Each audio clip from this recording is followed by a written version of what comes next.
¿Qué tal amigos? Bienvenidos a Historia y Noticias. Les presentamos un informe sobre el Pacto Ribbentrop-Molotov. Oigan, y antes de meternos de lleno en el tema, una pequeña petición. Si les gusta que vayamos más allá de lo evidente en estos informes, ya saben, un me gusta, suscribirse o compartir este contenido nos ayuda un montón a seguir sacando estas historias a la luz. De verdad, es un gran apoyo. A ver, esta frase es potentísima y la verdad resume perfectamente la idea central de nuestro análisis de hoy. Vamos a desentrañar por qué ese pacto, el que firmaron la Alemania nazi y la Unión Soviética, ¿recuerdan la fecha? El 23 de agosto de 1939. Bueno, ¿por qué ese acuerdo, lejos de ser una cosa rara, una anomalía de la historia, fue en realidad el prólogo súper calculado y deliberado del conflicto más terrible del siglo XX? Bueno, vamos a meternos más a fondo. Miren, a simple vista, ¿qué era? Un pacto de no agresión, ¿no? Suena hasta diplomático, pero lo que se escondía en la letra pequeña, en sus cláusulas, era otra cosa. Era un acuerdo que revelaba una compatibilidad estratégica que, francamente, pone los pelos de punta. Y esa compatibilidad estaba a punto, pero a punto, de cambiar el mapa de Europa para siempre. Y aquí está la clave de todo, el famoso protocolo secreto. Ojo que esto no tenía nada que ver con diplomacia defensiva, para nada. Era, en esencia, un plan de conquista. Así, sin más, un plan coordinado.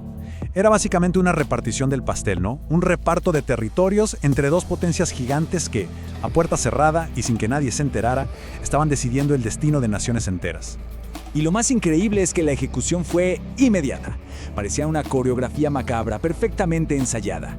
Fíjense bien en las fechas. En menos de un mes, el pacto pasó de ser un papel firmado a una acción militar conjunta y brutal. Primero, Alemania ataca por el oeste. Y apenas 2 semanas después, ¡pum!, la Unión Soviética entra por el este. ¿El resultado? Bueno, el Estado polaco simplemente desapareció del mapa. Así de crudo, como resultado directo de este acuerdo. Claro, todo esto nos lleva a una pregunta que es inevitable, ¿no? ¿Cómo es que una alianza que parecía tan contradictoria, tan imposible, no solo fue posible, sino que además funcionó a la perfección durante un tiempo que fue absolutamente crucial? Porque, a ver, la cooperación fue mucho más allá de la invasión de Polonia. Piénsenlo, durante casi 2 años hubo un flujo constante de materias primas desde la Unión Soviética que, literalmente, alimentaron la maquinaria de guerra nazi.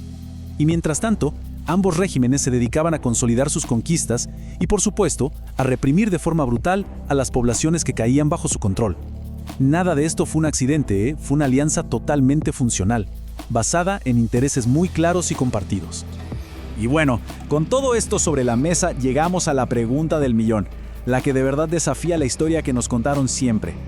¿Cómo fue posible que dos ideologías que se suponieran eran enemigas mortales, como el comunismo y el nazismo, pudieran colaborar de una manera pero tan eficaz? La respuesta es incómoda, sí, pero sobre todo es muy reveladora.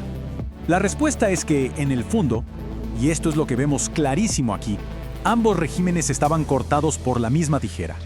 Estaban construidos sobre la misma arquitectura de poder. Piensen en los ingredientes: la subordinación total del individuo al Estado, un único partido que lo controla todo, la anulación de la prensa libre, la eliminación de cualquier oposición. La retórica, el discurso final, sí, era diferente, pero las herramientas, la estructura para ejercer un control absoluto sobre la gente, eran en la práctica idénticas. Muy bien, ahora avancemos en el tiempo. Porque, como era de esperar, esta alianza no iba a durar para siempre. Vamos a ver cómo se rompe.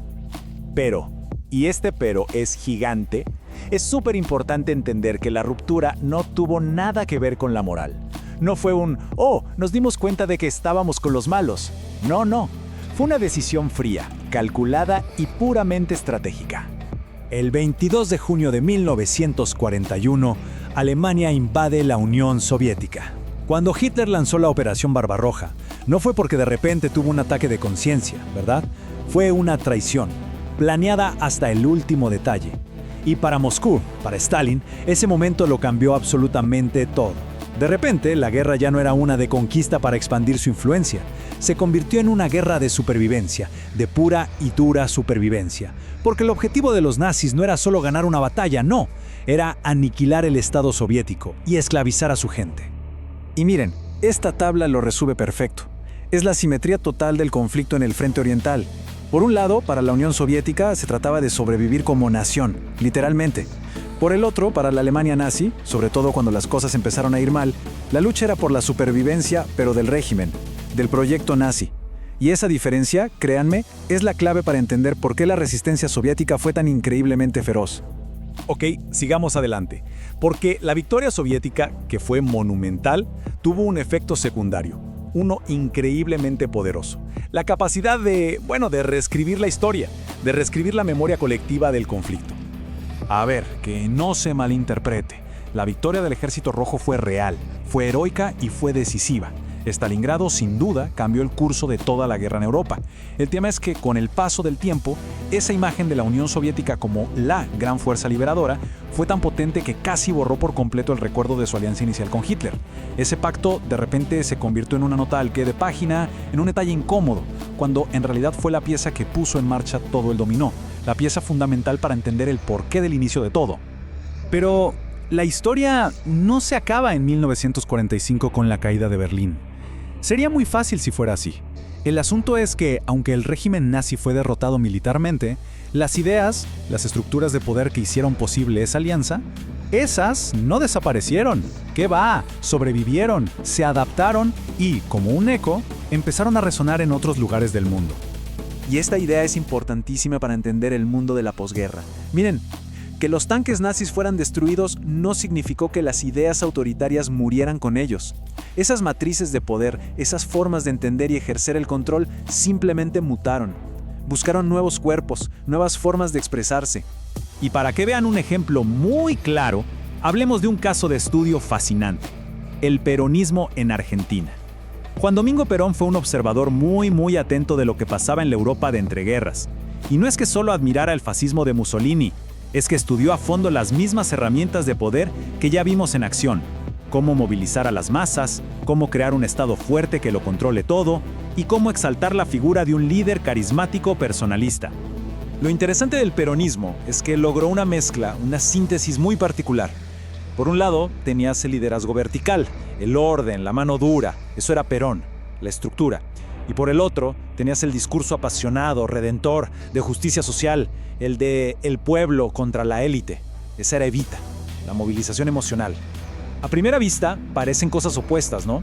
Pero en realidad no eran contradicciones, eran roles que se complementaban perfectamente dentro de un mismo proyecto de poder. Una fórmula que, en definitiva, adaptó para América Latina esas lógicas autoritarias que ya se habían visto en Europa. Entonces, ¿a dónde nos lleva todo esto? Al punto crucial del análisis. Para entender de verdad la historia, no podemos quedarnos solo con el final feliz, con la foto de los vencedores. Hay que seguir todos los hilos, incluso los más incómodos. El pacto Ribbentrop-Molotov no fue un accidente, no fue una cosa rara. Fue una señal clarísima de cómo funcionan ciertas arquitecturas de poder. Y esas arquitecturas, como acabamos de ver, no se fueron a ningún lado en 1945. Siguieron ahí, transformadas. Y con esto, cerramos con una reflexión final que creo es muy importante. Decidir olvidar las partes incómodas de la historia, como esa alianza inicial entre Hitler y Stalin, no hace que la historia sea más justa o más bonita. No la mejora en nada. Lo único que logra es dejarnos con una versión coja, incompleta, y por lo tanto, una versión engañosa de nuestro pasado. Y lo que es peor, nos impide entender las fuerzas que todavía, hoy, moldean nuestro presente. Muchísimas gracias por habernos acompañado en este informe. Si les sirvió para ver las cosas desde otra perspectiva, la mejor manera de apoyar lo que hacemos es, ya saben, con un me gusta, suscribiéndose al canal y compartiendo este contenido. De verdad nos ayuda muchísimo. Nos vemos en la próxima.